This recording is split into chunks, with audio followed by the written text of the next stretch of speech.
이번에는 IT 트렌드를 소개해드리는 사이언스 앤 IT 시간입니다. 네, 이효은 IT 칼럼니스트 나와 있습니다. 안녕하세요. 안녕하세요. 네, 오늘은 어떤 IT 트렌드를 살펴볼까요? 예, 요즘 그 ITU 정권회의 때문에 아주 바쁘실 것 같은데요. 네네. 다들 이 ITU 정보통신 기술 분야의 올림픽이다. 아니면 이번이 지나면 100년 후에나 또 한국에서 열릴지도 모른다. 또 뭐 한국의 위상이 달라진 기회다. 이렇게 말하시는 분들이 좀 많이 계십니다.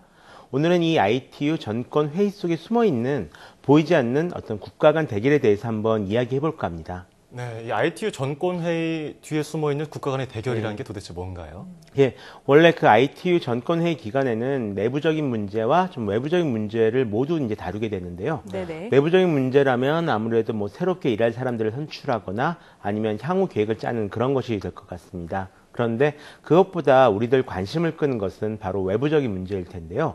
향후 몇 년간 좀 중요하게 여겨질 주요 정보통신 정책들을 이 자리에서 다룬다고 생각하시면 될 것 같습니다. 네, 그런데 사실 이런 정책적인 문제들은 시청자분들께서 보실 때 참 낯설다, 어렵다 이렇게 느끼시는 분들이 많은 것 같아요. 그래서 이 ITU 정권회의가 그렇게 중요한 거냐라고 질문을 하시는 분들도 있더라고요. 그렇죠. 원래는 이제 그냥 국제전기통신연합이라고 부르면 좀 이해하시기 쉬웠을 것 같은데요. 네. 원래 ITU가 공식 명칭이다 보니 처음 듣는다 뭐 이렇게 말하시는 분들도 좀 많이 계신 것 같습니다. 네. 그런데 이 회의가 중요하긴 정말로 중요합니다. 이 ITU가 담당하는 주제가 주로 정보통신 기술 표준화, 또는 무선 주파수 할당, 위성의 궤도 관리, 또 각국의 정보통신 개발 지원 뭐 이런 것들인데요. 네. 이런 것들 하나하나가 비록 우리 눈에 보이진 않지만 이제는 우리가 살아가는 어떤 세상의 근간을 이루고 있는 그런 것들이거든요. 네. 그리고 이런 것들이 한번 정해지면 잘 바뀌질 않습니다.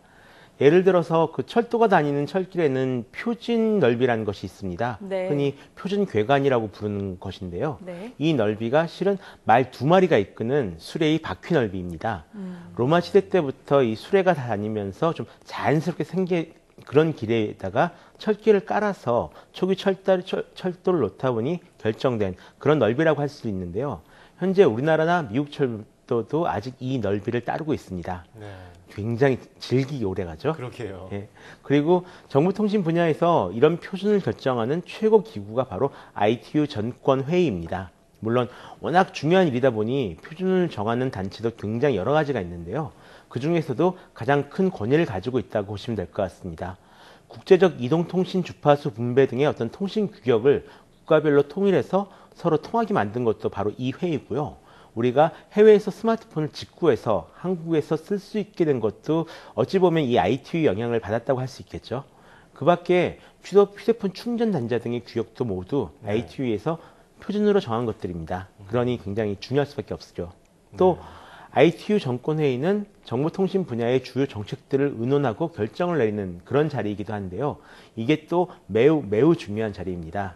예를 들어서 우리에게 영화를 통해 잘 알려진 타이타닉호 침몰과 ITU가 연관이 있다는 것을 혹시 아시나요? 아니, 100년 전에 타이타닉이 침몰한 사건은 알고 있는데 이게 ITU와 어떻게 연관이 있습니까?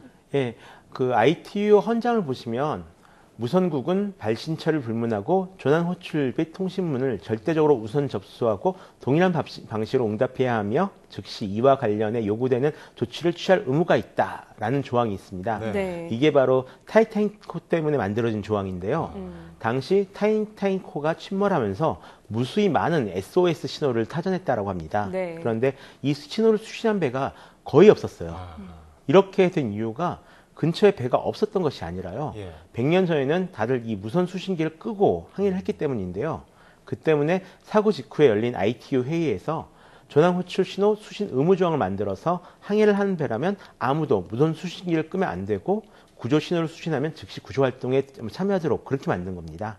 이게 아직까지 계속 이어지고 있는 거죠. 네. 이런 식으로 ITU는 전기통신과 관련해서 기본적인 정책들을 정하는 그런 곳이기도 합니다. 정말 그런 신호가 있었다면 이런 참사가 나지는 않았을 텐데 하는 생각을 해보게 되는데 이 보이지 않는 국가의 대결에 대해서 조금 전에 얘기를 했잖아요. 이것도 이런 것들과 관련이 있는 겁니까? 그렇죠. 이번 정권회의에서 다뤄질 의제는 좀 여러 가지가 있는데요. 그 중에서 가장 중요한 이슈가 바로 이 인터넷 거버넌스 문제입니다. 인터넷 거버넌스는 인터넷에 대한 공공정책, 다시 말해서 누가 인터넷을 어떻게 관리할 것이냐 이 문제를 가리키는 건데요. 네. 이걸 지금까지는 미국이 총체적으로 관리해 왔다고 해도 틀리지 않습니다. 네. 예를 들어서 국제 인터넷 주소 관리 기구인 ICANN이라는 비영리 기구가 있습니다. 이곳에서 우리가 쓰는 모든 인터넷 주소를 관리하고 있는데요. 이 기구가 바로 미국 상무성 산하에 있는 기관입니다. 또 가능성은 아주 낮겠지만 이 기관에서 혹시라도 .kr이란 이런 도메인을 서버에서 삭제해버린다면 한국 인터넷 홈페이지는 완전 먹통이 돼버리는 그런 상황도 발생할 수가 있는 문제거든요. 예. 이런 위험성이 있으니까 중국과 러시아에서는 이 관리 권한을 미국이 가지고 있는 게 아니라 ITU로 가지고 와야 된다. 이렇게 주장을 하고 있습니다. 예. 반면 미국에서는 이 주장을 반대하고 있는 상황이고요. 그렇다면 미국은 왜 이렇게 반대를 하고 있는 걸까요?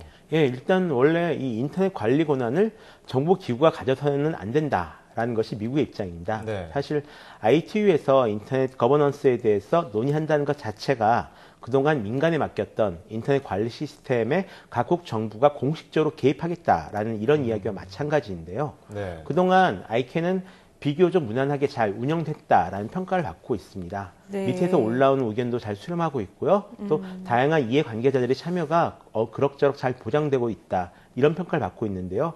왜 굳이 정부가 놔둬도 잘 되고 있는 것을 국가 차원에서 개입하려고 하는 건지 모르겠다라는 겁니다. 네. 개별 국가가 인터넷 정책에 영향을 끼치는 것은 바람직하지 않다라는 건데요.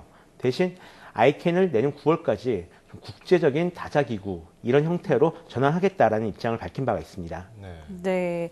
비교적 잘 운영이 되고 있는데 왜 다른 나라에서는 관리 권한을 ITU로 가져와야 된다 이렇게 얘기를 하고 있는 걸까요? 다른 나라 입장에선 전 세계 국가들의 최상위 도메인 이런 결정권들이 결국 미국 상무부에게 최종 결정권이 있다라는 것이 별로 기분 좋을 리는 없겠죠. 게다가 인터넷 도메인 등 인터넷 주소 자원 같은 경우에는요 좀 한정적인 편인데요. 그중 상당수를 북미 국가들이 거의 다 가지고 있습니다. 네. 약 80% 정도를 좀 가지고 가고 있는데요. 그래서 미국, 캐나다 등 이런 북미권 국가들과 영국, 일본 등을 제외한 유럽이나 중국, 아프리카, 남미, 러시아 등의 국가들은 앞으로 이런 인터넷 주소 자원 관련 글로벌 정책 수립을 국제적인 협의를 통해서 마련해야 한다. 이렇게 주장을 하고 있는 겁니다. 네. 우리는 평상시에 쉽게 손바닥 안에서도 할 수 있는 인터넷인데 꽤 복잡한 문제가 얽혀 있네요. 간단하게 요약을 하자면 어떻게 설명할 수 있을까요? 예, 간단하게 말하자면 인터넷을 누가 어떻게 관리할 것이냐를 놓고 전 세계가 대립 중에 있다라고 보시면 될 것 같습니다. 네.